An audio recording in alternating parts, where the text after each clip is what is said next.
smell of Creed on my skin, that's the shit I layer on. Finest threads, tailored dreams, I don't wear what they playing on. Pain made me sharper, pressure taught me patience. Every loss was tuition, I paid it, now I'm educated. Passport heavy, I'm moving. Elevated Talks in this thing. You got your boy Standout in the building. I got a special guest. We finally got it cracking in this thing. Look, we got my boy Dave. Let me give him a proper introduction. We got Coach Dave, husband Dave, dad Dave, dad a little Trey, the rapper, Trey Mo in the building. Shout out to Big Unc too, because that's his name as well. Yeah. But yeah, we got former football player. And I don't want to say journeyman, but we're going to say tradesman. Okay. You know what I'm saying? Because you're not a journeyman. You know, you have many trades. For sure. You know, a man, not a male. Motherfucking David Moore. What's going on? Man, thanks for having me, bro. Appreciate it, man. It's grateful to be here, bro. Thanks for coming. Let me invite me into your show, bro. It's a lot. It means a lot. Dog, this interview is long overdue. For sure. We've been planning it, but you know, timing when people get busy and stuff like that. Kids, family. Life. We both doing kid shit all day today, and then life was previous weeks. And facts. Let's get on to the kid shit. We're not gonna go to your kids. Let's go back to when you're from Vegas, right? Yeah, born and raised in Vegas. Tell us how that was. Born and raised in Vegas, man. I would say you life hit you a little faster than if I would say anywhere else. This is me. I played college in Minnesota. I seen how they move and compared to how we move out here in Vegas. It's very, things are kind of spoon fits like slowly out there. Out here in Vegas is right now. You know what I mean? Right now it's getting hit to you. So it's either fail or succeed. You know what I mean? I've seen a lot of people I grew up with, man, to fail. Like a couple people succeed, you know what I mean? Failing out here it's the bottom, ain't no middle. It's bottom or you're gonna be at the top. You know what I mean? So it's different out here. I mean, I think growing up out here, I know the ins and outs. I know how easy it is to fall into that category. Either you're 6 feet deep or in prison. So me raising my boys is very important that I'm very transparent with them. Let them know what one little mistake, you being emotional, not controlling emotions, can cost you to be 30s in prison or free in life. You know what I mean? So it's important to really, in Vegas, growing up, to really understand what's monopoly money and what's real money. Yeah. You know what I'm saying? So that's the whole thing. I think growing up in here is when it was fake and was real, you know? I think a lot of people, they think that Vegas is shits and giggles or whatever. And, you know, they see the bright lights and Gorman and this, but they don't see the other side of Vegas. Right. You know what I'm saying? They don't see, you know, everybody, they want to be, I say Vegas is a place where everybody wants to be the same person. Yeah. Or if you're a rebel, no pun intended, but if you're a rebel, then you're an outcast. Yeah. Or they look at you like, oh, you're not a P? Yeah, you're moving weird. Yeah, you're square. So you went to Cheyenne High, right? The town, yep. And at that time, back in the day, Cheyenne was one of those schools. Yeah. Crop, a lot of athletes that went there. Yeah. A lot of people that I know that's hustlers and for sure. Street dudes and girls, you know what I'm saying? A lot of people that I know that's with the shits. For sure. And you went to at that time they used to call Cheyenne, when I first moved out here, like the belly of the beast. That's one of the schools is like the belly of the beast. Man, yeah, you gotta come in. Hey, bring your lunchbox. You know what I mean? A metaphor. Make sure you're on your P's and Q's when you get there. You gotta understand what's gonna happen either day. So, would you say going to Cheyenne is what kind of like shaped you, or would you say like other shit before that? I would say my life. Like to me, like the life I was going through. My dad passed when I was young. My mom's going through. She had to go through me and me having to really take on that fatherhood role and provide for my family at a young age. Cheyenne was kind of like my safe zone. It was not like to everybody else was kind of rough, but for me it was kind of not really less that rough, because it's kind of like I can take a step back a little bit, because outside the school was the nitty gritty. I had to get to it. You know what I mean? So I think the Cheyenne was more of, I seen people that had so much more than me, and they were complaining about it, and I put perspective in my head, like, man, if they only knew what I was going through, you know what I mean? So I held a lot of stuff in, but now that I'm older now, I can, instead of me holding in, people need to hear what the stuff you're going through, because that can give perspective on like they're going through, you know what I mean? Help them out in life right now. So I think Cheyenne was what I needed. I think it fit into my life. I felt at home. I felt I can be around people and they're not gonna judge me type thing. You know what I mean? They was in the same boat as me from the hood. You know what I mean? So I think that helps me out a lot. I didn't have to put on a mask as much as I needed to, if that makes sense. So your dad, you said, passed away. Yeah. He went to Northline High School, which is a rival. So yeah, in LA, Northline High School. Yes, sir. yeah. So I went to Carson. Yeah. And Northline was like our rival, Copy. like one of our rivals and shit. Yeah. So at that time when I was going there, Northline was up and coming, but they was always that team to watch out for. They beat us. They beat us for sure. Yeah. Then after I got out of high school and shit, they was smacking shit. Yeah. You know what I'm saying? Now they kind of dealing with, they keep on getting hit with different violations and shit like that. Like I just seen one last year. It's crazy. Yeah, they had to forfeit their whole season basically. And so so like just having your dad, like I seen pictures of him and stuff like that. I'm like, damn, okay, so he was a running back. Yep. And then you play running back. Yep. So that's what I always wanted for you to do. That's what you always wanted to do, was play running back, because was that to your dad? Yeah, you just happened to fall into it. Which was honestly, bro, so crazy. So dad passed when I was 5, right? So he didn't really get a chance to really help me in the football journey. You know what I mean? I just kind of remember seeing things and going off of people's old stories. I was a big ass kid, so I think at 5 years old I was like 105 pounds. So God damn, yeah. So running back was wasn't big man. Yeah. So 5 years old, 105 pounds. So running back wasn't really in the let's say in the card at first, was in the cards. So but I like playing, you know what I mean? And then the coaches I had, I was looking for that man figure, right? So all the coaches, I looked up to him as a father figure. So I just enjoy football. I know my dad loved it, so I loved it, and I really entrenched myself into it. And all the pain I felt from not being there, I put that pain on the field. You know what I mean? So it's that and that. And as I got older, as I got off in 8th grade, I was like, I want to run the ball. And then, and went from there. From me running the ball, they called me the bus, a big running back, this bruiser. And then went from there, man. That's what happened. And it's like you got size and shit, you know what I'm saying? Yeah, so I was like, you know how hard it is. Like, I play defensive end and linebacker. Yeah. You know how hard it is to try to like get low and tackle somebody that's running with fucking steam coming downhill. Yeah. Look, man. And I'm a cheater, so like if I had to play against I played against a running back like you, and that motherfucker, I ain't gonna lie, like we beat his team, but he cleaned my clock one time, and I was like, yo, man, what the fuck? Like, I ain't never because I had to get real low, and when he hit me, like, back then it wasn't concussion protocols, but I think I got a concussion from that shit. I started seeing a little bit. My head got a little light, and I was like, "Oh shit!" You know what I'm saying? But I can't go out like a little bitch. You know what I'm saying? So of course, I'm a warrior. I had to stand on business and shit. But like in reality, in my head, in the back of my head, I'm like, "This is gonna be a long ass game, bro." Like everything I felt, anything I was going through, bro, I try to put it on the field, bro. Everything I was going through, bro. Everybody see me outside the field, like, "Oh, he's always a happy guy," but I was fighting demons, you know what I mean? And that field was my my release point, you know what I mean? I can release on that field, you know what I mean? And let's stay there because, you coach, I coach. Yeah. And, as we can kind of take a step back, we kind of see that shit with some of these kids. Like, this is like their outlet. Look, shit, this our team this year. For sure, bro. It was a lot of kids that had a lot of life problems outside of, man, what? And they're young, and babies. And they have a lot of life problems and stuff. And so, like, what made you start coaching? What, like really made you want to? Man, what, honestly, bro, I started coaching because I felt my purpose was to be that guy in light to kids that I got growing up without a father, you know what I mean? But I think my turning point really, what I really knew my calling was to coach and to mentor kids was, I think I had the Green Machine, and it was like maybe 7 or 8. I can't remember what it was. At the time, I had the Impala sitting on 22, ice car, right? So kids. What year? I think it was 05. It wasn't the old long body. It was 05, but it was custom. Texas Orange Road, cut I had the same Impala. Fire. Mine was in that fire, though. It was crazy. Mine was crazy, bro. It was fire. So when kids see that, they gonna repeat what they see on TV. So first thing the kids said to me, "Oh, coach, you a P?" The fuck? Like, kind of bothered me. I'm like, I'm a P. So it kind of threw me off.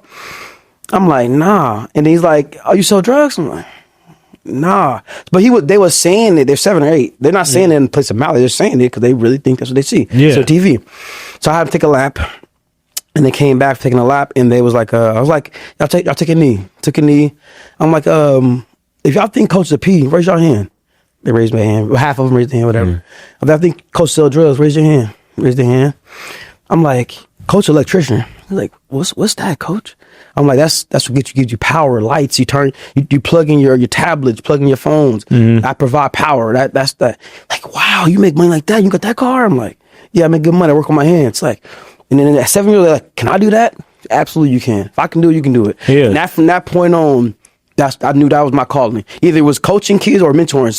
Mentoring and coaching the same thing. You know what I mean? Either you're on the field or not. But I really believe, I believe sports is a direct correlation to life, especially football, because you're going to get hit, you're going to fall, you're not going to be the biggest guy, you're not going to be the strongest guy, so you're going to get ran over sometimes, but it depends on how you're going to get up and keep competing. You can stay on the ground and then fold, or get up and compete. That's the sports is the easiest way to try to correlate life into real life scenarios. You know what I mean? Because it's still sports, so you still got a chance to get up. You didn't get injured, but if you feel in life, it's a different type of category. You feel in life, house getting taken from you, evicted, power getting off. But in sports, you get another chance. You know what I'm saying? So it's that outlet, like you said. That's why I think coaching is so important, because I really genuinely care about these kids, especially the baby coach 6U, right? That's different. Their mind is so fragile, but at the same time, they're so impressionable. So whatever they love you, they care about you, they truly go listen to everything you say. Yeah, they run through a wall for you. You can say, "Hey man, go jump off this ceiling for 20 flights up." Okay, coach, but you don't want them to do that. But you at the same time, you want to guide them in the right direction. That foundation gotta be strong. So that's why I'm big, coach. I love coaching, bro. And I think coaching is one of the things I kind of had a calling to do as well. Yeah, it's just this simple fact that like every year is my last year, because this shit, like the politics around is a fucking headache. Man, that's the only bad part, bro. Even this year with our team is like, oh my dude, we almost like look the bro. Man, look, they call the referees. They had a group chat, and I know a lot of referees. Yeah, and they said what you guys was the most penalized. We had one game where we had the most penalties in coaching. I mean, in fucking history of 6U. Makes no sense, bro. They say your coaches is wild, your boys is wild, your boys is crashing out. They say y'all the crash outs. I said, holy shit.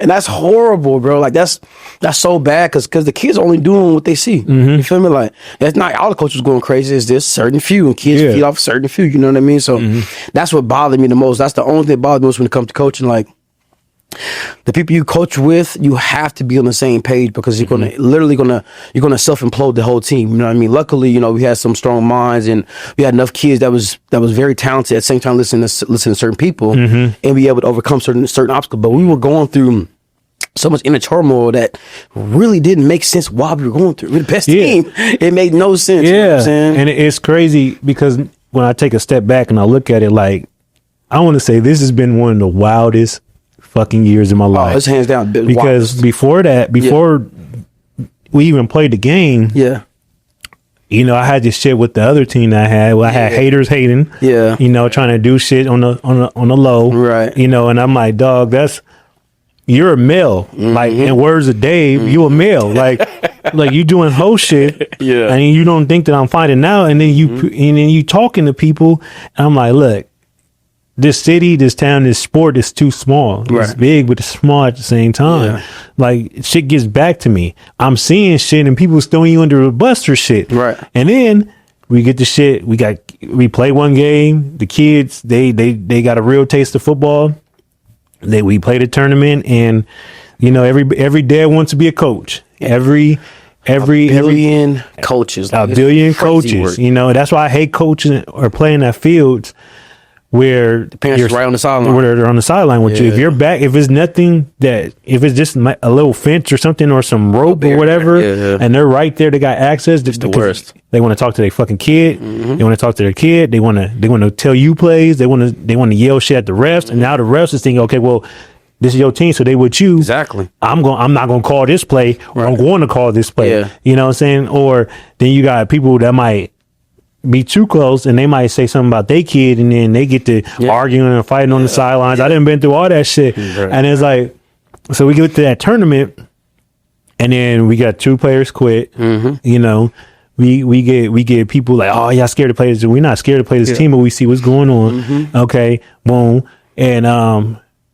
and then the season comes. Boom, like we having a good season. You know, our boys are finally it seemed like every game they're progressing. They're starting to figure it out. Right. Like they're getting the courage now and stuff. And then us as coaches, we just boom clashing. And then clashing. It's funny because shout out to my boy Tone. Like me and Tone, we never clashed at any point. Right. So like, you know, we all calling each other like. Everybody was mad at somebody for something. Yeah. And so we all calling each other. Yeah. And it's like, I'm like, damn, like, how did we get here off of a game where the coaches is crashing out and shit? Right. So then, you know, as time goes, now we got to deal with parents and, you know, either this kid wants more playing time or we being too aggressive with this kid or this parent don't agree with this or this kid. Or this parent wants this kid to be the superstar of the team and shit like that. And I always say most of the times it's not even the moms, it's the dads. For sure. That try to live through their fucking sons and shit. It's not always when I've seen that happen on every team I've been on. When the dad wasn't good at all. But son got a little spunk to him. But I've always coached the babies. I've always coached 6 through 9. That's my age. I like them ages. Okay. Those are the ages that like they're so impressionable that you still can mold them. They love the game of football. Those are my groups I like. So 6 through 9, they're babies. They're babies, bro. Still babies. Yeah. But if they always got this, always wanted to. The daddy was trash in high school, but son got a little spunk to him. Yeah. And then they try to live through that kid. And that's just so whack to me, man. Because again, back to being the males and men, bro. Like a male, like it feels good to live through your kid. It feels good. But as a man, a man does what is right. You know, a male does what feels right. A man does what is right. As a man, you're not trying to live through a child. You're trying to make sure that child makes the best impression of himself, be the best person of himself, be the best legacy for you. That's your legacy. You're not relive your legacy over trying to do it again. Ain't no redos in life. Yeah, there's no redos in life. That kid is making his own path in life. Your God's to guide him to be the best he can be, not the best you could have been. That's weird to me, bro. I've never understood that weirdo shit, bro. I've never understood that shit. Even my little brother. My little brother 3 years younger than me, and then people ask like, "Yo, y'all had like sibling rivalry?" I said, "Hell no, I've never had that. I always want to be better than me." Like, how can you say that? I'm like, that's my baby brother. If he better than me, he's gonna make it far. You know what I mean? Yeah. I was good. He can be better than me, even better than me. And my kids better than me. They gonna be, you know what I'm saying? Like, you want the next person behind you to be better than you. That's the worst thing. I think that's a lot of people in our community too. We're scared to dip our hats to light somebody's candle. You don't want the candle lit, because then if you think they candle lit, they'll take away from your light. It's the same light. It's make everything around you more brighter. You know what I mean? I think we got like an insecurity complex for sure. Where like the crab, they say a crab in the barrel, but I go further than that, where we're insecure that somebody's gonna take us off our place. Somebody gonna take our woman. Somebody gonna take this, and that's the whole reason why I kind of got this podcast now. Where I shifted it to is like, okay, sometimes women think that I'm talking about them. Yeah, I'm like, no, choose X, Y, and Z. You got this type of value, so utilize that value and preserve that value.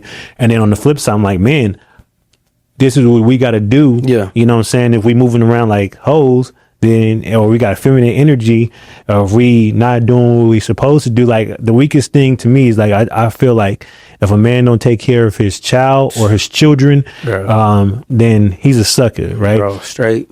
If a man don't try to elevate, he's a sucker. In relationships, you know, if you fucking are in a relationship and you're not trying to progress in that relationship, then that relationship is dead. Waste people wasting time. Yeah, it's a waste of time. Never get that back. Time is priceless, bro. Anything you do, I tell my kids too. I said, bro, I don't care what you do. I don't care if you flip quarters on the sidewalk.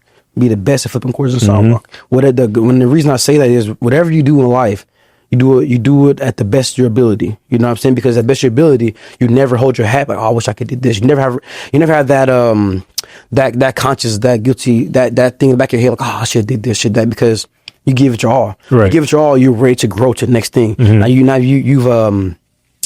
came out of that you shed that cocoon, shed that skin. Now you're ready to grow into new skin. You know what I mean? Yeah. If you all had that thought of doubt in the back of your head, still you're never gonna be able to grow fully to what you're supposed to be at your next. Mm-hmm. So now your blessing you're supposed to get is gonna be fully fulfilled because the last one you got, you didn't really make the best out of it. You know what I'm saying? So I'm big on this making the bet. Dude, give it your all, bro. I don't care if you lose, win or draw. Give it your all, and then I go from there. You know.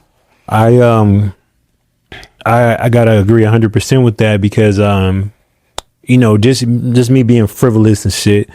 You know, it's times where like I know in the back of my head especially when it came to women and stuff like that, like I'm probably one of the best that they ever dealt with, but like, am I the best for them? Yeah. You know what I'm saying? Yeah. Or for her, like, you know, right. Like, you get what I'm saying? But, yeah, gotcha. And so, you know, I go through this thing where like, I'm trying to elevate because, you know, inherently you're going to elevate. If I elevate, I'm trying to always work on myself and shit. But then I had to take a step back and look at it like this, like if it's just me elevated or is it just, or if it's us elevated, you know what I'm saying? And so,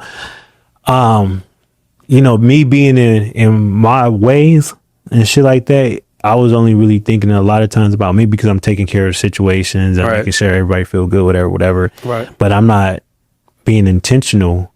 And the reason why I bring this up is because it's like now we got to be more intentional, especially as men.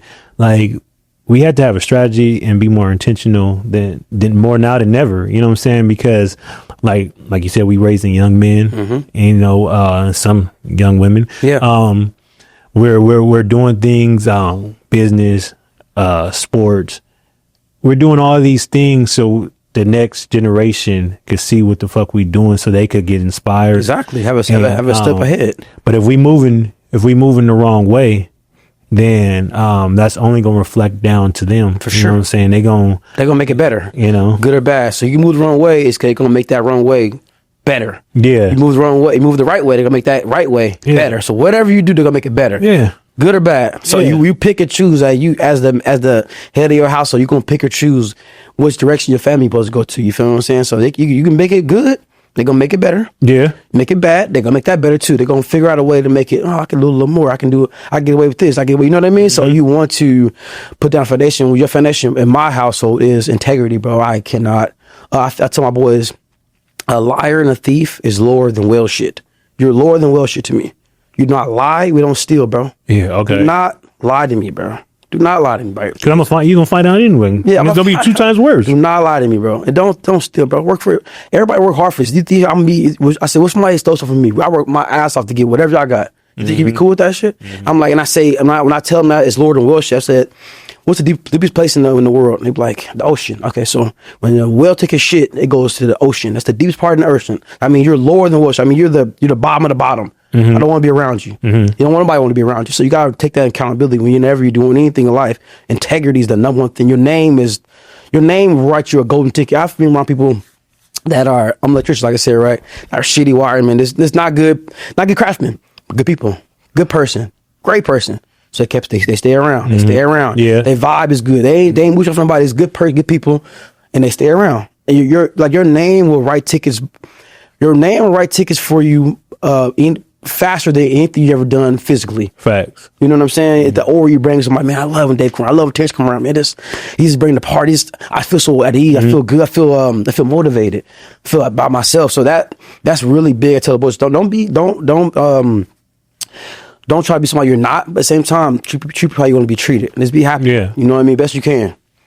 You know what's funny is like how you talk is how you coach. Yeah. Like you're real melodic and shit. Yeah. So what would you say would be one of your greatest assets of coaching? Man, my passion. Let's do 3. Let's do 3. 3? It's fun. Let's have fun. I say passion. Passion is 1. The way I can paint a picture, that's 2. I guess explaining, right? Teaching, but passion, teaching. And then my last one is, passion, teaching. My last one I would say is accountability. Okay. Accountability. They can. Any caliber coach can say that if Coach Day was wrong, he will admit he was wrong. 100%. Okay. I'm admitted. I'm accountable. Hey, no, you was right. I think it happened this year. I think CJ my little running back CJ this did a play or something. I'm like, bro, what did you do? What the heck was that? He's like, no, coach, you said this was like. I'm like, you did it again. I'm like, hey, CJ, you was right. All right, I told you, coach. I'm like, oh, you was right. You know what I mean? So accountability, so they know that it's not a dictatorship. Even though I have authority over them, like I'm showing them how to do stuff. At the same time, I'm still growing. I'm growing with y'all. Y'all 6, I'm 36. I'm still growing with y'all. That's how you keep growing. Yeah. I think that's why I resonate so much with the kids I've coached. Even the past years, they remember who I am because they can be themselves. They ain't got to worry about if I mess up, he's gonna just never play me again, never be around me again, never want to. He don't want to be around me. No, bro, you're supposed to mess up. Yeah, if failure is the avenue of success. In order to succeed, you got to know how to fail first. You know what I mean? But a lot of times their parents is the one that fuck them up because for sure. Like we might give them a little bit more grace. Yeah. Like you said, like you're supposed to fail. That's learning lessons, just like life, right? For sure. And same thing with like my coaching style. I'm like, okay, that's cool that you messed up. Yeah. I'm not going to hang my head over a mess up, even if it costs us the game, right? Yeah. But now I expect for you to fix that mess up and do 2 times better. For sure. Right? So, but then you got the parent that's, you know what I'm saying? Like they're incentivizing them to do this. That's the hard part. But then they get on them all this, like demoralize them if they don't do something right. So now they in their head and shit. And I'm like, bruh, like I'm trying to teach them not just football, but life lessons. Like the kids I start coaching, they're all 23, 24, 25 now. You know what I'm Married kids. Dude, I had one of my boys on here, barber, everything, doing his thing. He was my quarterback. Yeah. You know what I'm saying? I got another kid, he's track star. He just graduated from, UC Fullerton? Or Fullerton. In Texas? Or California? California. Okay, yeah. And I got other kids in Hawaii, everywhere, just, that took football, but they always said, look, like football got a lot of life lessons for sure. But then at the same time, you got daddy that wasn't shit probably, or moms that lived through her son or want her son to be the best, and then fucking they're just feeding them all this shit. Right. And I'm like, that's the hard part, man. I'll be like fucking up my lesson. I be thinking like so much, man. I'll be like I be trying to make it as whenever I coach, I try to get in tune and talk to the parents. Like some coaches don't want to talk to the parents; they want to talk to the kids only. But the reason being is I want the parents to see who I am. Mm-hmm. You know what I mean? Like, hey, and I try to make it a thing to tell the parents every time or often, hey, thank you for giving me the opportunity to coach your kid. Mm-hmm. Like I want you to understand, like when they out here, he's my son, that's my child. I'm gonna take care of him. I'm gonna go to bat for him as my child. But thank you for the opportunity. And the reason I say that is I want them to understand that they ain't gotta be overbearing, overprotecting, think somebody's gonna hurt their child. Not with me, because I want to make sure they get the best out of them. But at the same time, I want them to see that the type of coach I am, like, oh man, this kid, my son can learn something from him. Mm-hmm. You know what I mean? I'm sometimes the parents say they learn something from me, which is cool, whatever. But I want them to understand. I want them to get the one-on-one connection. Like, hey, when I'm with your son, I got him. So I don't want you going home telling something different. Most parents, I think, what happens is they don't have a relationship with the coach. So when the coach might say something to the kid might go home to the mom or dad, like, hey, coach said this. And they don't know who the coach is. So they're like, oh, he's tripping. But if they know the coach, they know and they know where he's coming from. Like, oh, no, he's right. You know what I mean? So it's still the coaching you taught them at practice is going home and being transparent at home too. But if you don't have a relationship with the parents, when you go home, it's getting washed away. You know what I mean? So I think it's important to have a relationship with the parents. Best you can. Sometimes it don't work. It don't always work. But just, if you can, try to put the best foot forward. You know what I mean? For the kids' sake. Everything for the kids' sake. I try to do everything I can. I'll bend over backwards for the kid because it's the kid. But they're precious. You know what I mean? They're so untamed. You know what I mean? They're such precious cargo. So that's why I'm real big on that part. The parents is the number one key. Kids going to listen to what the parents going to say at the end of the day. Yeah. It's kind of funny because I had this one parent and like I could tell like the way that I kind of coach, he was trying to emulate because he wanted to be a coach or whatever. Okay, copy. And I don't like coaching with a lot of coaches. Yeah. So that means I don't want the parents to try to be a helper neither. Right. You know what I'm saying? Just do your job, get them to practice, get them to the games. Right. Make sure you pay on time. And fucking bring the snacks on the weeks that you gotta have snacks. You know what I'm saying? Right. Like you could train your kid outside of this football shit.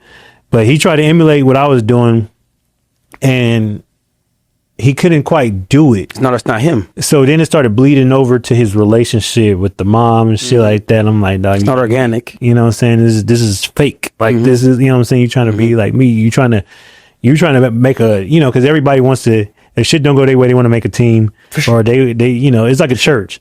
You know, haven't you noticed, like, you got 100 people in this one church, then you get one guy, he thinks that he can have his own church, so he takes 15 people from this church, bring them over to his church. Now it's a church like right around the corner from the original church, and then that 15 people might turn to 30 people, and then 3 people from that church go and start a new church. You know, especially this is all in the hood, right? Sure. So if you go in every hood, if you go in the hood, is always a liquor store almost on every corner, and there's the fucking church almost on every corner. But it's kind of funny, you know. This is a side note. I'm going off on a tangent right now, but it's funny because, like, we got a whole bunch of churches, but churches is set up like gangs. You know what I'm saying? Like, if you think about it, so you got churches that represent this block or this corner or whatever. They got their members, but I don't know if you know, I'm come from gangbang central and shit, capital, and so when you get inside the church, they have their own rules, right? You know what I'm saying? They got their own process. Like, I never seen, you know, and I believe in God. I'm a God-fearing man and everything. Me too. I never seen so many different ways how to be a Christian. I might despise you because of the type of Christian that you are, right? Or you might despise him because he's Baptist and you're this, and he don't like you because he's, you know what I'm saying, right? And I'm like, damn, like, that's crazy. We all supposed to be the same car. We supposed to be worshiping God. And it's the same thing with sports. You know what I'm saying? It's like everything. I kind of equate everything, even business. I equate everything to like a gang. You know what I'm saying? You got, for example, you got your Bloods, your Crips, right? But if you get a little bit deeper and further, I know Crips that don't like Crips because you got your deuces and your trays. They represent 6-0 Hoovers, all them. You know, if you a deuce, you know, you ain't fucking with a lot of trays. Right. You know what I'm saying? And then you get then you might not fuck with the Bloods. Then you also got the Latin gangs or the Hispanic gangs, and then you got the mob. Then you got, you know what I'm saying? It's all tricky. Just fraction off. You know, the same thing with religion.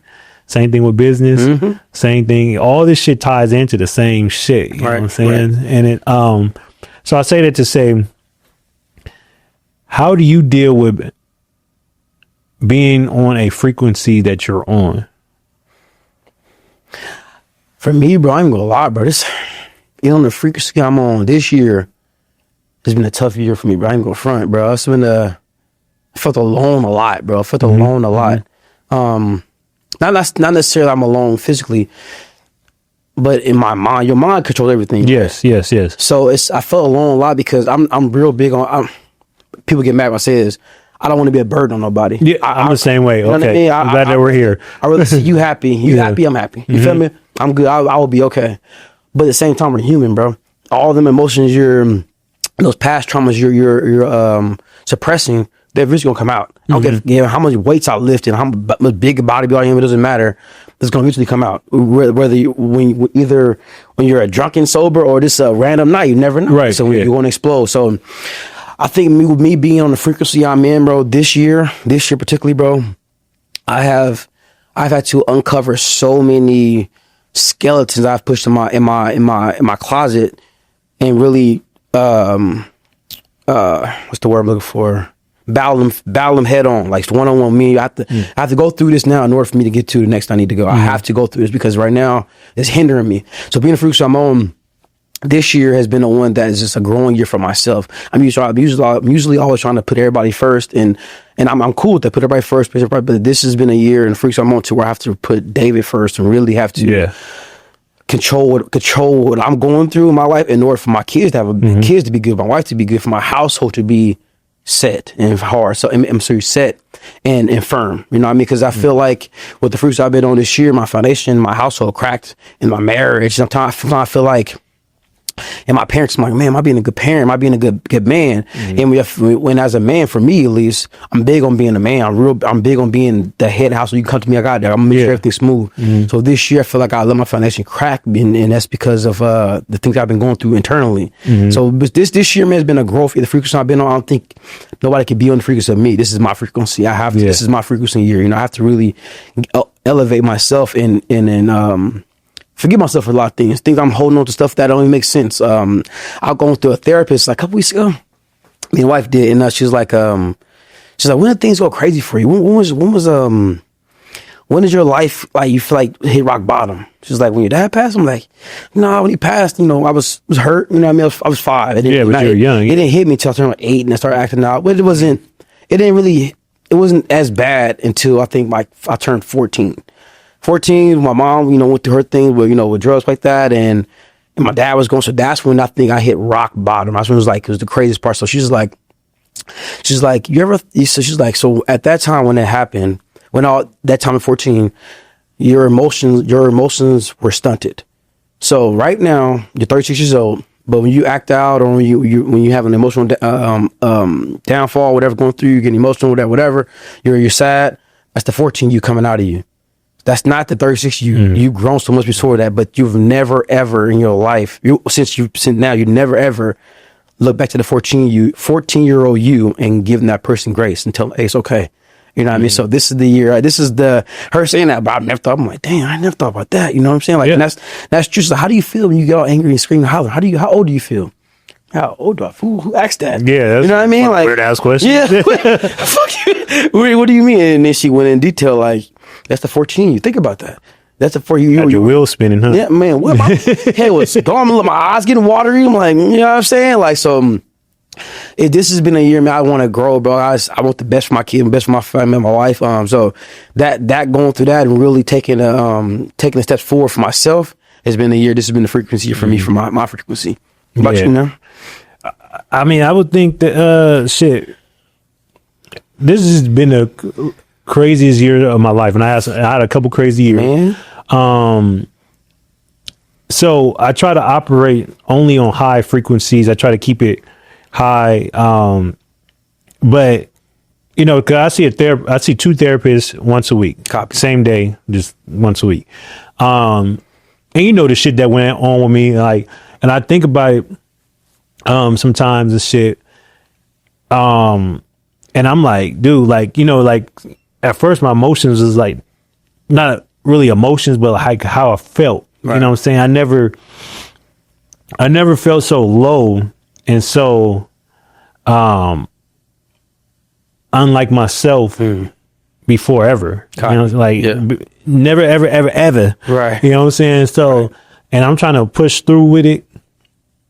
But then it's like, one good thing happened, then a blow happens. Mm-hmm. One good thing happened. Yeah. And that was the story of this fucking year. Yeah. And so, when the last shit happened where I really had to sit down and think and shit like that, really start going to therapy, really start like locking into like my foundation and beliefs and standing on shit and my purpose.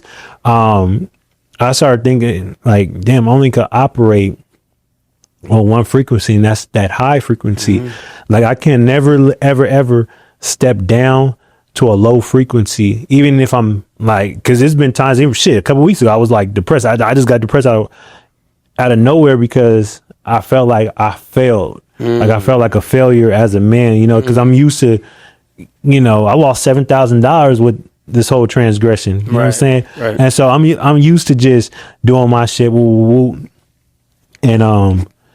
if something happens, either it's gonna get fixed or somebody else is gonna fix it for me. If you get where I'm going, if you kind of see my Tokyo drip, for sure. And so this time I had to step back and realize there was so much more at play than me going to have. You know what I'm saying? And so I had to really take a step back. So it hurts me because I'm so used to being in control, and so when I'm not in control, like, things always go to shit. Mm-hmm. And so like now I'm feeling like, dude, I failed, bro. Right. I failed. Oh. I felt empty. I felt lonely. I don't like bothering people. Yeah. You know what I'm saying? Yeah. And it really takes, now that I'm glad that I got some of the boys, because like, for example, you just text me like, yo, you good, bro? Woo. For sure. My nigga Tone, you know what I'm saying? My boy E, my boy Danny, my aunt, they'll text me like, you good? You know what I'm saying? Or give me a call real quick, check on me and shit like that. And I really realized, I'm like, dude, like, I really got the people that I fuck with, I gotta hold them on a higher pedestal. You know what I'm saying? Like, I've always been like a loyalty type of guy. Yeah. But like, even like women, like it's been women that, yeah, they're around for the good time, but you know, when some shit go down, like it's crickets. People only come around when they want something. And so, you know, I'm trying to deal with shit while trying to maintain this frequency up there. And it's like a constant, like a tug of war battle and shit, because like I felt so many people, not just me. And so, you know, I just sit there, you know, I write music and shit like that. Yeah. And I'm sitting there writing music. So the good thing that came, so I always got to look at the positive side of everything. And I'm looking at it like, okay, at least I could have some fire music that come out of this shit. And they say best music come out when you're yeah, pain. but man, dog, I've never been in so much pain in my life. Like, and it's hard to explain because, like, I don't even know how to really explain it. I'm not an emotional person. Like, normally I deal with shit very well. I just find the silver lining in the shit and get over it. But like, it's twice this year, like at around the same time, I like just been sitting there and I just break down the fucking tears. Yeah, bro. You know what I'm saying? And, and I'm just like, damn, I'm stressed, I'm depressed. You know what I'm saying?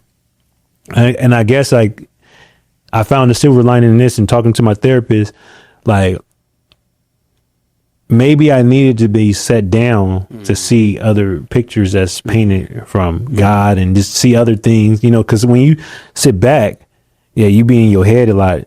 For sure. But at the same time, you sit back and you start seeing things and start seeing how people move. And it's powerful to watch people move. I'm a people watcher. It's powerful to watch people move because you can really see who's the snake in the grass. You can see how they slither, especially when they think that you down. Like, you know, they ain't fucking with you and but they still have your name in their mouth, or they still trying to figure out things about you. Like, it's certain motherfuckers that still haven't called me to this day, and I don't hold no resentment towards them, but I see what the fuck it is. But it's important to remember who's who. Yeah. You know what I mean, don't know. I'm big on taking people for who they tell you who they tell you they are. They tell you when somebody tell you who they is, believe them. Yeah, facts. That's them. Facts. It's okay. Yeah. And I think sometimes us. So something I think we both have is called heroism. You ever heard that before? Yeah. So I read it in the book, actually. Yeah. So heroism, bro. I thought it was some fake word. I thought it was somebody made that shit up. But if you think about it, they always have, even men that's like trying to do things household. We all want to be the hero, and not necessarily be the hero to get the praise, but the hero to be like, all right, put it on my back, let me figure it out. I got it. Yeah. You feel good knowing that your family's eating, your family got clothes in bed, the house is, hey, the lights are on, you can sleep good at night. Yeah. So you do everything. So it's for me. So me being married, you could be a hero and all, but you have to let your partner do some work too. And that is extremely hard for me, bro. It's very hard for me to this day. It's a tug of war, huh? It's not a tug of war. It's just, I'm looking for her to fail sometimes. Like, okay, she does, I give something to do. If she fails, I knew it. See, I should have did it. Yeah. You know what I mean? Instead of me, and you know what I mean? Instead of, oh, you got it, I got you, I believe you. But sometimes I'm like, go ahead. Mess up. See, I told you I should have did it. Blah, blah, blah. Yeah. I'm looking for, I'm ready to jump, and that's whack. It's not how it's supposed to be. But that's just us growing up. When we grow up, especially me growing up, I grew through the trauma I went through. I had to take care of everybody. Nobody's coming to say today. When I went to college before in Minnesota State, I got in a car accident. I got a call saying your mom in the back car accident. She'll never walk again. I got family my own to take care of, so you got to figure it out. I'm like, damn. I'm a freshman, you know what I mean? My second semester, you got to figure it out. So it wasn't easy to figure out for me. You know, my dad gone, my brothers and sisters at home. They told coach, hey coach, I got to get my stuff back. He's like, what's going on? You know, mom's messed up. Gotta go. And I left, never looked back. You know what I mean? I missed football. I loved it. But that journey I went through, I need to go through it to get to where I'm at today. You know what I mean? So I always had that heroism because I wanted to make sure everybody else around me succeeded. Right. You know what I mean? I will sacrifice everything. You good? Okay, cool. You eat today? No, I eat today. You hungry? No, I'll be all right. You eat? Okay, good. That's all that matters. You know what I'm saying? So I think that heroism it goes deep into us, but at the same time, you got to learn to people that really want to help us, let them help us. I know it's hard, but I think talking to you, it's important. Some people that you know are genuine, care about you, it's all right, let them have the reins. And I'm talking to myself too. I'm talking to myself. No, that's just because it's easier said than done. Because it is because the people that really care about you, but they want to see you. They want to see you happy. They feel what you're not happy. Even when I tell them, you tell them all day, I'm good. You smile. The energy. They see right through that. Yeah. So you ain't right. You know what I mean? Yep. So I think that's one thing we go through. That's one thing that I had to learn. Like I said recently, is like it's really people in your corner. Yeah. But you gotta let them be in your corner for sure. But like you said, we don't want to seem like a burn. Like it's kind of hard because it's like you don't want to seem like a fucking like a burn on somebody. Oh my God, this guy calling me gigs. I would hate to be that person to where I'm calling somebody. I'm like, Terrence calling. Oh my God, what do you want? Yeah. Hey, you know, or ignore like, oh, I didn't see you call. You know, I don't want nobody to think that way about me. You know what I'm saying? And I don't want people to feel bad or obligated. Exactly. You know what I'm saying? It's like, you know, whatever it is, I'll figure out. But sometimes like that shit eats at you more because it's like you're already trying to figure out some other shit, and then you're trying to figure out this shit and that shit, and you know what I'm saying? And it's like sometimes you got to rely on your system, the circle, man. But at the same time, it's like relinquishing control. Yeah, you know what I'm saying? It is in a way, right? That's rough because you don't want nobody to look down on you. Yeah, definitely. You know, you don't want nobody to look at you like a needy motherfucker. You know what I'm saying? And so like, that's why I try to find passions. I mean, like hobbies that turns into passions and shit. Because, like, podcasting is a passion. Yeah, it's a great hobby, a passion. Music, great hobby, passion, shit like that. Coaching. I say coaching is not a passion anymore, but it's something that is needed. Copy. You know what I'm saying? So, like, if you notice, like, I'm more like, okay, what kind of coach would you consider yourself, a better head coach or a coordinator?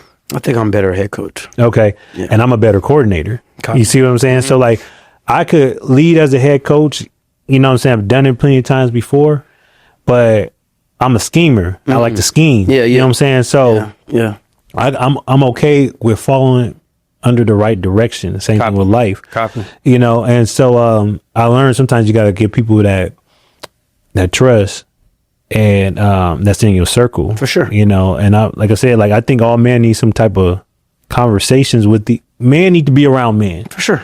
And I'm a big fan of therapy, but at the same time that doesn't work for everybody. Yeah, so they need to find something that's their outlet. This right here, therapy. Yeah, this is therapy. This is why it's kind of started this shit. Cigar sessions. Like, getting around people that's like getting around men or people that genuinely are secure within themselves and genuinely want to see you happy.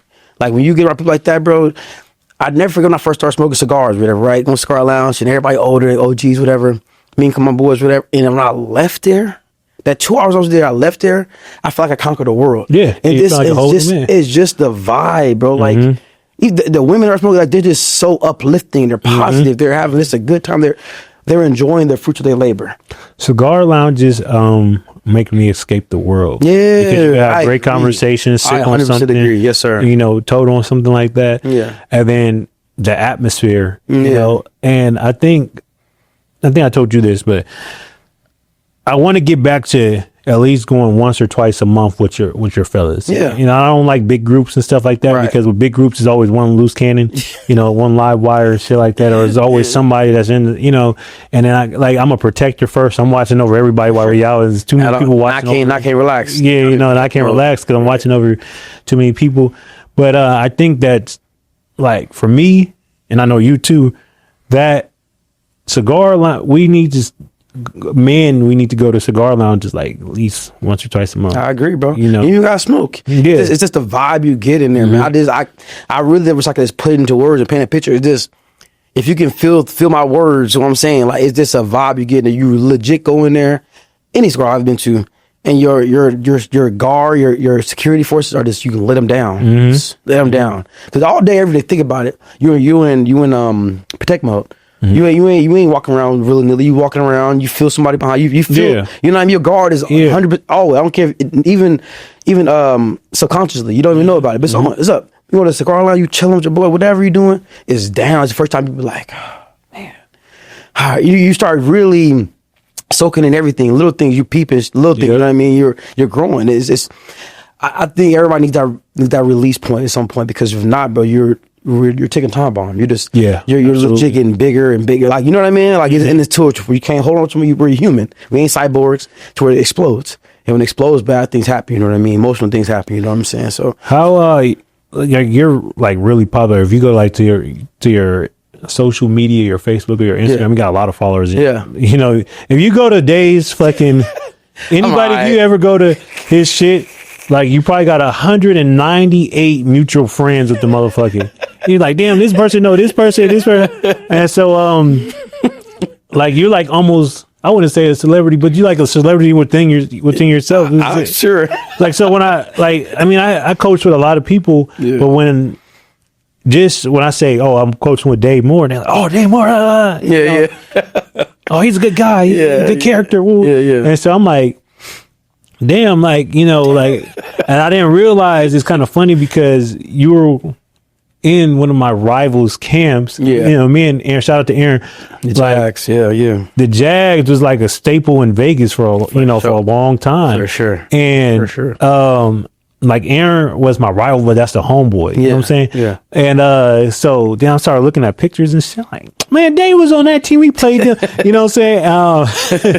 And it's funny, you know, it's funny because like Vegas is small, but it's big. It's hard to explain. You know what I'm saying? Like it's a lot of people that come through in and out of here, but at the same time, it's very, very small. Very small. You know what I'm saying? And I say our coaching group this past year, we had a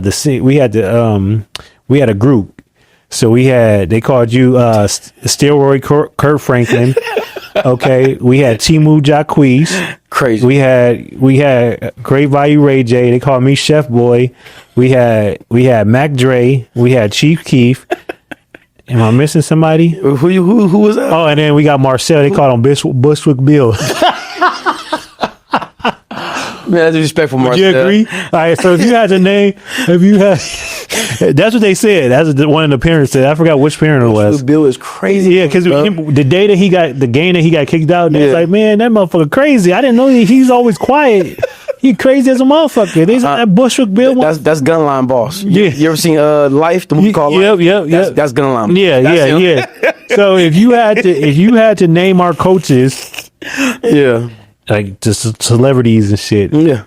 Start with all of them. I think that's you perfect, right? Oh, okay. I've heard Kirk Franklin out, which is crazy. I don't know how people say I'm like Kirk Franklin. They say you steroid Kirk Franklin. Yeah, I've heard that. Crazy work. Chef Boy, definitely. Jacquees, definitely.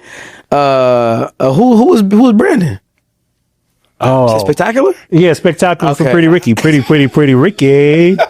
Okay. It's 5 a.m. Okay. Tone Ray J. If I had one wish. This guy. And then you said Marvin's Mac Dre? I don't know about that. I think Marv was Chief Keef.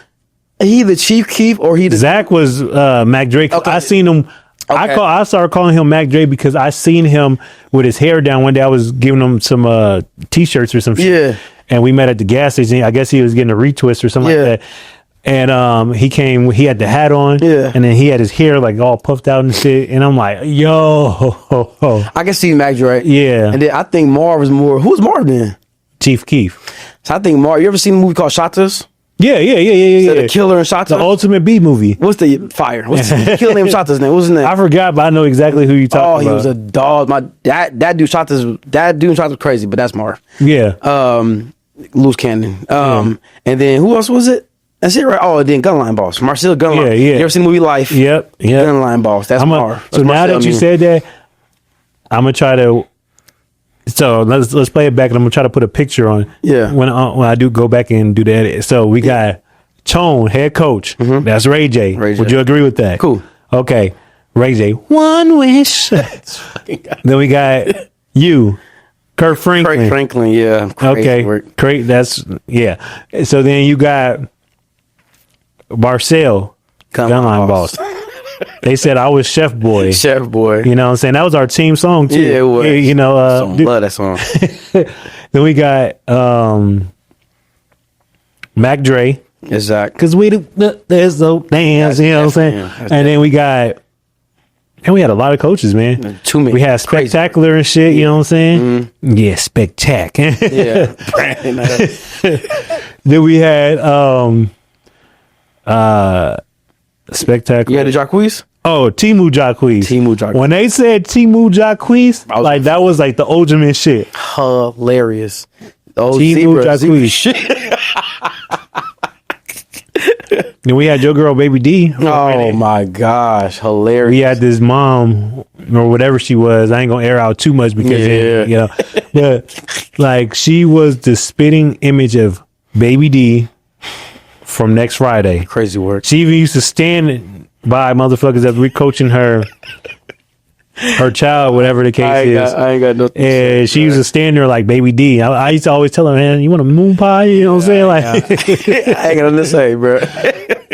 yeah, we had some character ass parents. We had what the fuck is that? I can't even think of her name, man. We had another parent that was off the rails too and shit. Yeah. Talking about, what's the name on me? Yeah. Yeah. What you call her though? I don't know. That's little Baby D. Leave that alone. Yeah. You know what I'm saying? And then we got Trap Kitchen Sarah, you know what I'm saying? Yeah. That's his wife, y'all know. You know what I'm throw saying? down, she cooking. Yeah, you know what I'm saying? Yeah. She we had I just see her. We had Dolph oh my god. That's the homie though, man. That's my dog though. That's bro. a homie, so I can't say too much. I can't say leave too her much. alone. That's my dog. Yeah. Dog. So we definitely had a fucking cast. It was a movie, bro. Yeah, it was a movie. This was a year. That's all I can say. We ended up in the championship, if y'all would like to know. We won it. We got cheesed out of going to nationals. That's a whole nother story in itself. It is what it is. Yeah. Kids got them big rings. They won't check Yeah, shit. they got the big rings and shit. And we know we're trying to keep it together, but it was like, man, like this year has been a fucking year, bro. I was just, I love coaching, man. I love coaching still, but man, I was looking forward to I was counting down the days. It was just wild to me. That's not how I get down. I was counting down. Okay, this game, one more game. Yep, me too.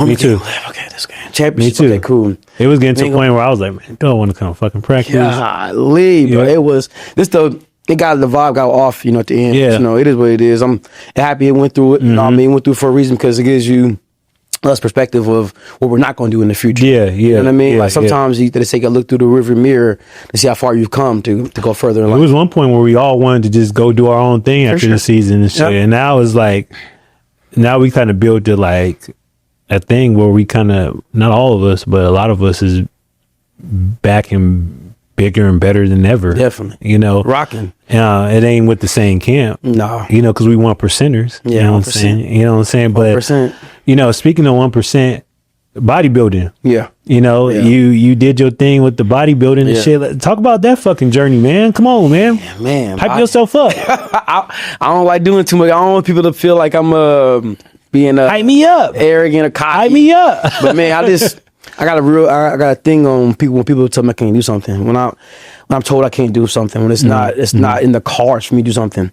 So man, before bodybuilding, I ran a marathon, which is something I would have never done in life. I don't want to run.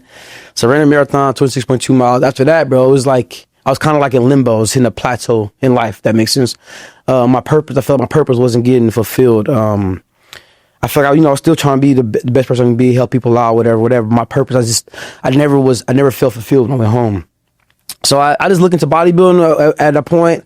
I was like, I'm a bodybuilder. Let me see what I can do. I started off, and the guy I was like, an older guy at the gym, and he was like, I was like, yeah, I want to bodybuild. He's like, all right, cool, let me show you look. Took my shirt off. He's like, yeah, you ain't gonna make it. I was like, what? What you mean? So that was like December of 2017. And then like March of 2018, I took third place in my first bodybuilding show. And then that year, November, I took first. So from that point on, I took it like people who knew me from like high school, elementary, whatever. It started a wave to where it started inspiring people. I was trying to see if I could pull up your bodybuilding pic there. It ain't gonna be right. Me trying to put the. I was trying to pull. Pull some up, for sure. But it started a wave of people being inspired by me, and that's my purpose, to inspire people, right?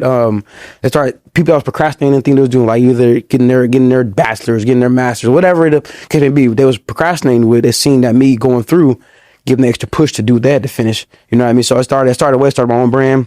Started Mooregainz, and with the Mooregainz thing, when people start seeing it, and what maybe kept going, the bodybuilding thing was, I got so many inboxes and text messages like, man, I'm just grateful for you to be so transparent in your journey, because it really made me start get off the couch and progress and try to really accomplish my dreams. I've been put in the back burner forever, saying tomorrow, saying next week, saying tomorrow, until me want to do it now. So me seeing how dedicated you are with your wife, the food truck, your boys, you're doing this, you're still working here, you still feel time for yourself. That made me motivated to find something myself. So okay, that's all right, man. All right, look, all right. I'm gonna have to call your shit now. Like, I was trying to give you the fucking grace. I really did, and I tried hard. But okay, Dave. Yeah. Shut the fuck up. like, dog, man, look, nigga, look. First thing first, when I first met you, nigga, you in competition mode and shit. So you walk around like starving and shit, but like you about to kill somebody and shit. Okay, like talk your fucking shit, dog. Bro, like, come on. I don't know what you want me to say, man. You know, you doing that melodic shit, dog. I be getting on your ass when you start doing that melodic shit. Just like in the games, you start getting it. All right, I'm gonna start feeding the ball. No, fuck feeding the ball to him. Nah. Get on your shit. Talk your shit. What you place? Man, so in Vegas, number one in Vegas, and then as far as bodybuilding, your pro card, you gotta be top 2. I'm 4th in the nation as bodybuilder. 4th nation as a bodybuilder. You just try to like just go past that. Fuck that, man. Yeah. Talk your shit. Show me your guns one time. I mean, we here with it. Not crazy. Motherfucker looking like little Tukey and shit. You know what I'm saying? I'm like, dude, this dude coming out in his little fucking what's the type of shirt? Tank top, the little race back. I'm like, dude, like then so we coach with other guys that kind of bodybuild or work out heavy and shit like that. So, other age levels, whatever the case may be, whatever. And then like Dave will come and I'll see like the side eyes and shit, you know what I'm saying? And I'm like, and then so I hope not, bro. I want those. Shout out to my boy Tone. He's a heavy lifter, but he don't lift to compete. He's just a lifter. You know what I'm saying? Right.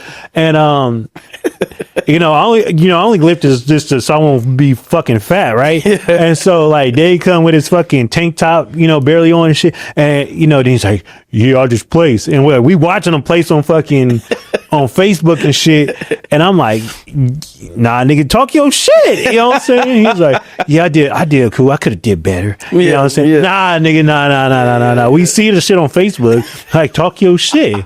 This motherfucker he looked like he needed a Snicker for fucking 3 weeks and shit. What? But they're hurting, bro. What? Hey, bro, you want some Skittles? Our thing on our team was Skittles. Like we used to, like to get us going.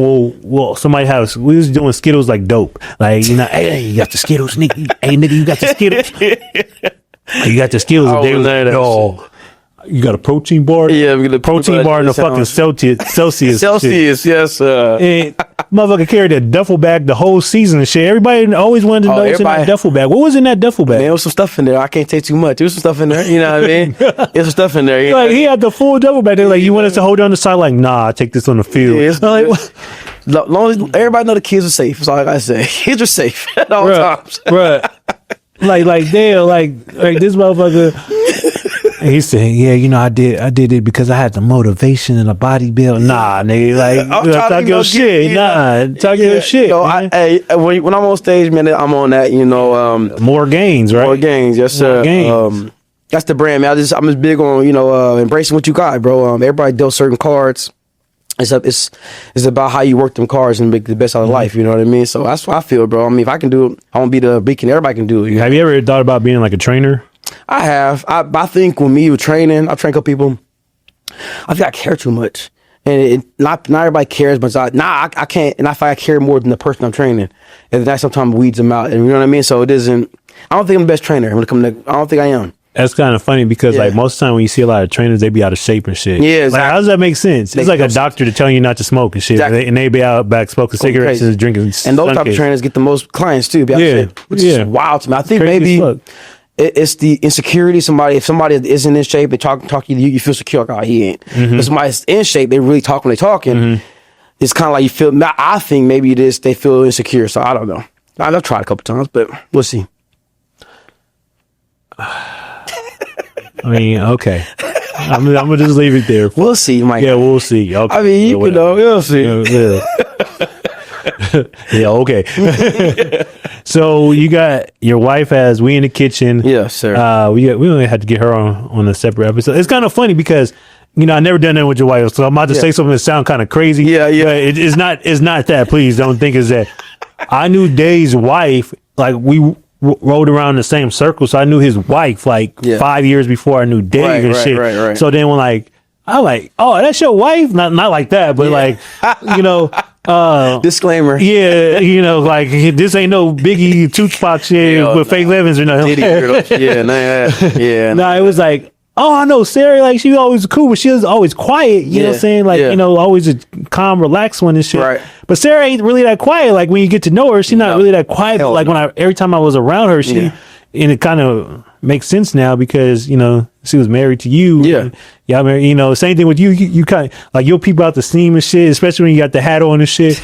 You peep out the seam. Hat on is crazy. And I'm like, okay, this nigga peeping out the seam doing whatever, but you won't say much. Yeah. But the look on your face just says it all and shit. So, it's kind of funny that it's a small world again because I know her like 5-6 years. We just run around in the same circle. Right. As I ran around with you. I mean, as I wound up knowing her, then I met you, and everything came tied together. Full circle, shit. bro. How is it having a woman that has her own business and shit? Because I know, like, I dated women that have their own business, and sometimes it's three things that happen. And there's no shade to women. This is like this. I'm just speaking from my perspective or experience. Right. Sometimes they get that if they're popping, their business is popping, they get that mindset like I could do all bad by myself type shit. So they try like subconsciously they try to overpower the relationship and be the dominant one in the relationship, or you get the one that's always too busy. So now like they're not filling up your cup enough and shit like that. Yep. And then you get the third one, which is both, where like she might have that mindset. And then like it's never enough time for you, but then like it's not a balance for what you want to do with your shit. Yeah, and, you know what I'm saying? Right. Like, so it's like a mix in between. It's a mix. So with mine, like she's busy, bro. That's the busy. It is. It's not. I don't think it's ever been. It's never been to where she's bigger than relationship. That's not her. Mm-hmm. She's always down for the relationship, but she's just extremely busy. So her being extremely busy, sometimes you have to really like, hey, what's up, man? Like, remember, this is first. Yeah. You know what I mean? Sometimes you have to remind her that, or remind the relationship. Me too, sometimes. We're busy. We're both busy. Yeah. But both have reminding each other that, hey, this relationship is what makes everything else work. When this is breaking down, everything's going to break down too. We have to remember this. So sometimes you have to just remind stuff like that, but she is busy as hell. That's the being an entrepreneur is busy. Because I kind of imagine you guys, like, the way you guys' lifestyle is set up, you guys are... it's interesting because you guys are both really busy. Yes. If you're not coaching, you're at doing this with and then bodybuilding, fucking electrician. Then it's helping her with her shit, and then it's the boys, and shit. Trey alone, that's a job in itself. Trey's we call him what's Bobby Johnson's son from? Bobby Johnson. Yeah. Little Bobby Johnson. Yeah. So we call Trey, Little Trey. Trey's a rapper. He's a boxer. DJ, he do it all, bro. He does it all. He's a football player. He wrestle now. You know what I'm saying? And if you piss him off, like he turned into he a super blood. Oh, you know what I'm saying? We call him the game. This guy is wild, bro. Like I never seen a kid. That's my dog too.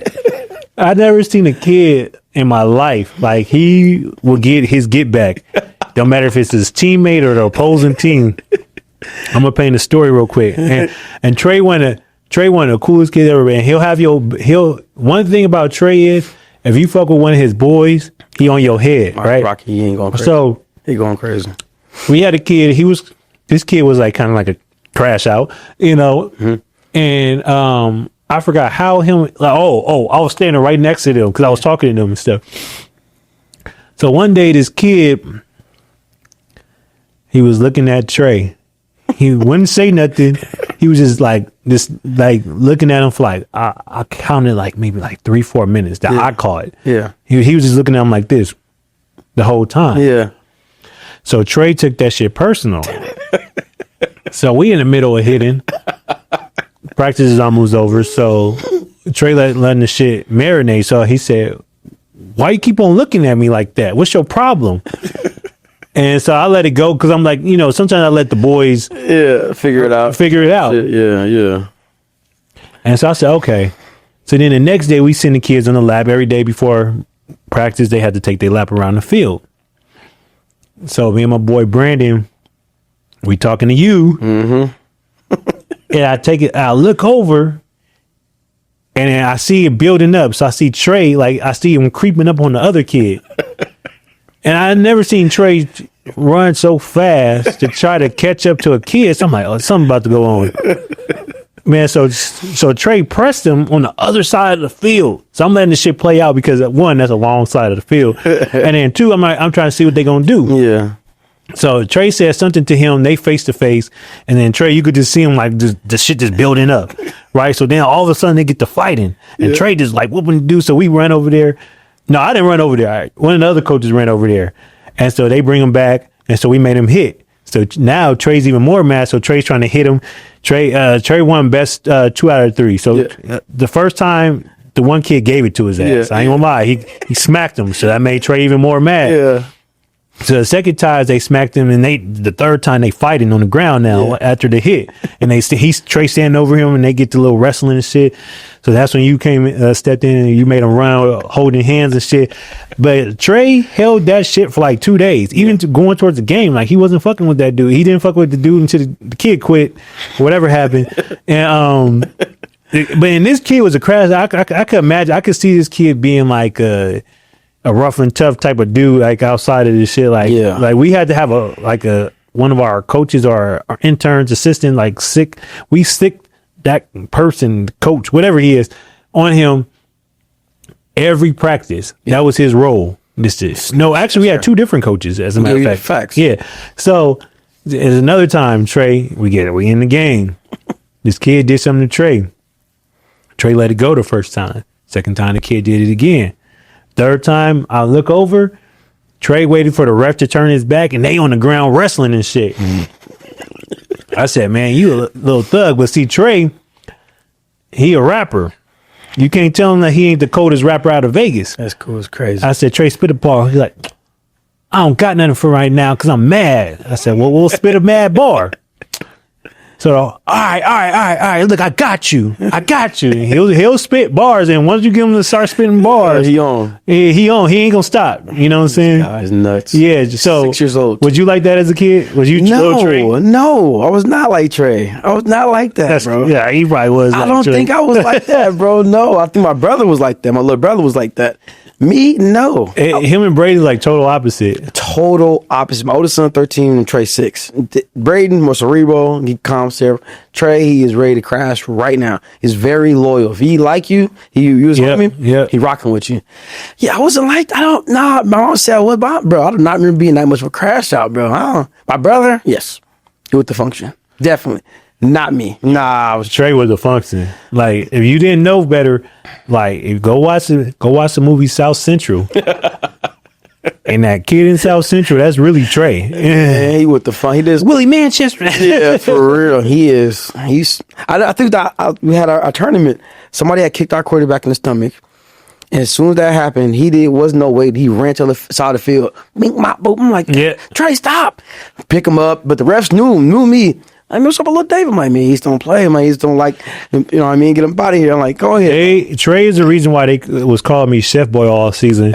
Because first off, they said I look like him, supposedly. Yeah. I don't. But but they said because Trey always, every game, every practice, Trey would say, hey, put on that Chef Boy. Gang and stuff. So Trey, that's all he like. The reason why Trey got in trouble at practice so much is because Trey was rapping to himself, and so he'll check out and he's coming up with bars, and I think like he can't write the bars down because he don't got no pen and paper. Yeah. So he's trying to remember the bar, so he just doing this the whole time and practice shit. over, and then practice over, and I'm like, Trey, pay attention, and all of a sudden he'll go hit somebody, and then back to.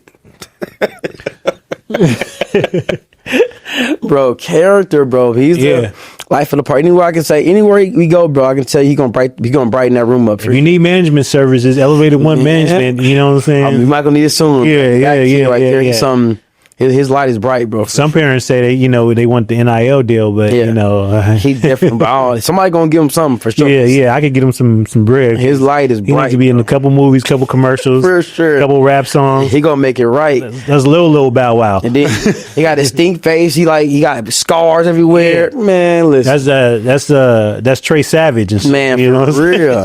He is different, but I love every minute about it, bro. Yeah, Trey, that's my dog. It's dope. It's dope, bro. I love it, man. I can't wait to see him him progressing for sure. Shit next 13-year-old Trey, that's me crazy. Oh yeah. Yeah, we don't have to, especially since he's taking up wrestling now.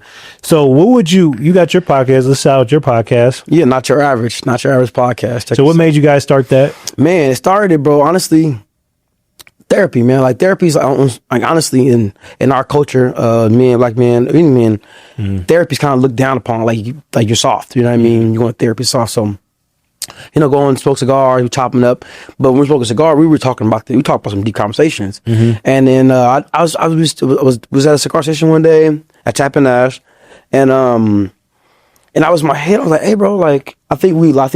We got done. Good cigar station. I text the group. I'm like, yo, what we talking about? People need to hear this, bro. Yeah, this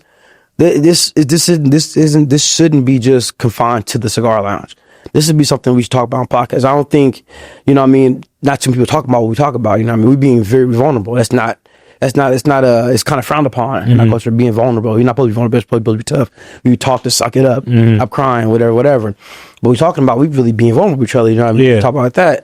And and then I was like, what about, and I thought about the name, Not Your Average, because we ain't nobody here wants to be average, right? We want to be better than average. You know what I mean? We want to be A's, be phenomenal. So I thought about that name, Not Your Average. And that's how we came up with part of it, man. We started the podcast and we started putting our emotions on screen. You know what I mean? So people can really see what's going on. You know, that's therapy. It's therapy for me. We hoping with the podcast that it's therapy for somebody else too. Somebody watches it, one person, two persons, see like, I need that. So what's the dynamics of like everybody in, like what does everybody bring? Like, cause it's 4 of you guys. Yeah. So I think with me, I'm definitely the emotional one for sure. I'm definitely the emotional one. My boy Snug, he's more of the, I'll say straight to the point, analytical. Deshaun is more of the level headed. He is the one that's always like this, never will be high, never gonna be low. He just like that. Okay. DJ can go from both sides of the fence. He can be not necessarily emotional, but at the same time he can paint a picture. He's the painter, if that makes sense. Okay. He can paint the picture, you know what I mean? He can paint the picture and I can add the words to it. You know what I mean? So that's how that works, you know what I mean? And then Snug put the book together and then Deshaun would be the one, coloring, who knows, you know what I mean? But that's how it all comes together in a good book. Like DJ can paint the picture, I put the words to it. Snug can be the person, the voiceover, and then Deshaun is the one that's narrating it, if that makes sense. Yeah. Yeah. It's like that, yeah. Okay. So you guys got a lot going on. So we got We in the Kitchen. Yeah. We got Mooregainz. Yes, sir. And we got Not Your Average. Yes, sir. Okay, so with those 3 right there, am I missing anything? Nope. Okay. Nope. So describe what would you want the world to know about each single aspect of one? Each one. So when We in the Kitchen, man, I want people to understand that shout out We in the Kitchen. We in the Kitchen food truck. I want people to understand that it's extremely organic. There's nothing about that as when she's making her food, she wants it. It's fresh. It's organic. It's coming from her soul, coming from her hands. She it's not just for $1. It's not for money. It's more for the what she says. What's her slogan? Oh, bless some taste buds. Okay. She want to bless taste buds. You know what I mean? When people eat that food, it's like, oh, it's phenomenal. Whatever they're going through in life, when you eat a certain type of meal and you eat something, whatever you're going through, you kind of forget about it. Like, oh, it's just fire. You know what I mean? Whatever you're going through, like, oh, it's just fire. So that's her passion to where she can touch somebody's soul through her food. You know what I mean? And through her journey. And her mom passed away in 2020, and that was her passion, cooking like that. So after she passed away, Sarah took it up and made it to what it is today. So it's really cooking from the soul, cooking for the spirit and her mom's legacy. That's what for We in the Kitchen. When it comes to Mooregainz, man, I think whenever somebody hears Mooregainz or see the logo, the slogan, the brand, I want people to understand that the same journey you're going through, the next person next to you probably going through this exact same journey. But the difference between you and them is you ain't quit. You know what I mean? Okay. You know what I'm saying? So you embrace the failure. Not everybody wants to say trust the process and blah blah. Trust the process sucks. It's not hard. Yeah. It's not easy. I'm sorry. It's hard. It sucks. But if you embrace that legitimately and you embrace failure, that failure is literally going to turn to success. You learn what not to do. You know what I mean? So when they see the Mooregainz brand, with people, they feel like give them extra motivation, determination to keep going forward and give themselves grace to fail. Okay. They see that, and then when they see not your average, I want them, when they hear not your average, I want them to feel like that life is what you make it, but at the same time, give yourself grace on whatever you've been through in life and allow yourself to heal in order to become a better you. Oh, okay. You know what I'm saying? Fuck with that. You know what I'm saying? Yeah. So I think we get so caught up in life and living life to get up in the morning, go to work, kids, blah, blah, blah, blah, blah, blah. You never allow yourself to heal. Sometimes you really need to sit back, look in that rearview mirror to see how far you've came to get further life in the present. Oh, you know what I'm saying? Yeah. You feel me? So that's the premise of everything I go through. But I really want to just look back on when everything's said and done, you know, and I get called to the gates or wherever we go to. Like, what you do in life? Like, I touched everybody. I touched somebody. I made somebody feel like their last day wasn't today. You know what I mean? They got another day tomorrow. You know what I mean? I fuck with that. That's the goal, brother. All right. So we about to get out of here. We gonna play a little game. We're gonna have fun. Okay. It's gonna be real quick. So it's off the top of your head, but it's no right or wrong answer because whatever this means to you. Okay. So off the top of your head, 3 books that shape your life and that you would tell people that would shape their life. Ooh, Ways to Superior Man. Ways Superior Man. Oh my gosh. Kingdom Man. Kingdom Man's 2. 3 is Grit. Okay. All right. Now, 3 songs that shape your life. That's whenever you're going through something that just shapes you. That's your feel good song that stays with you forever. It had any meaning to it, but 3 songs. It could be any genre. Songs. Oh my gosh, bro! I don't know the name off the top of my head. The names. His name is God. What's the guy? His name's God. It's gonna piss me off. Bro, I forgot the names, bro. I can't. Oh my, I'm drawing a brain for. Hold on. It's a good game, huh? Yeah, it's a good game, bro. Because I got some songs that really put me in that zone. Like, hey, you got it. Well, it's a new song. That's just fire. I guess it's newer. Proud of Me by Friday. Meek Mill. You heard that song? Yeah. Crazy work. Yeah. Bananas. That one's fire. Dark Knights remix. Kaki Ka, Meek Mill, and Friday. Those 2 right now is ridiculous. But some other songs that I just can't remember. That's the older song. Those 2 right now put me in a mode to like, hey man, you got it. You know what I mean? You got this. You know what I mean? But the Proud of Me song is talking about his dad passing away. With the Kaki Ka song, Dark Knights talking about only person in the mirror only person who really got you in the end of the day is you in that mirror. You know what I'm saying? Like, you get family around you, but that person in the mirror, the only person who really got you, and that's you. Oh my God, it's one more song that's legit, bro. It's called I think by Dax. It's called, I think, Lonely Nights or Lonely Road by Dax. Okay, Lonely Road. I know that song. Yeah. Fire. Those 3. Okay. 3 things that you want to be known as, by, or. Oh my gosh. Man.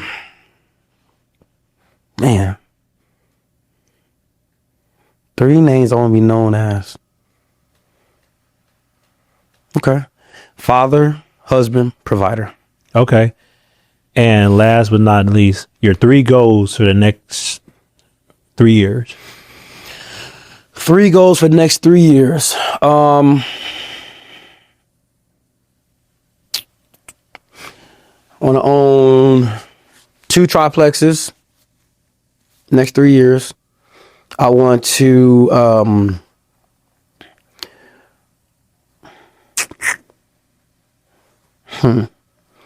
I want to 2 triplexes. I want to have on my own mentor. I want my own mentorship group for kids ages 5 to 13, like my own group. Let me rephrase, not group, house, my own mentor house. And the name of the house is going to be House of Gains. That, I want that. And then I want to have I want to have equity in something. I want to have some type of generational wealth. But something in the AI industry. That makes sense. Something like that. Yeah. Something like that. Yeah. Okay. Yeah. All right. I mean, those are great. Yeah. You know. Favorite food, real quick. Tacos. Authentic though, not no Taco Bell, like authentic, like somebody at Bella made them for fire. Yeah. Okay. Yeah. Favorite color? Red. Favorite car? 1960 66 Impala. Favorite hobby? I like lifting, bro. Yeah, lifting. It's your favorite hobby? Yeah. If you was to build yourself into Thor or Megatron, Yeah. give me 5 things that would build that person. Thor, like super ability, super If you was abilities. to take 5 abilities, 5 traits. 5 abilities, 5 traits. I would be flight.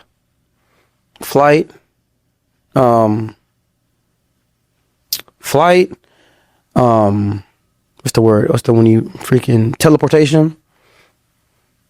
Flight, teleportation. Magnetism.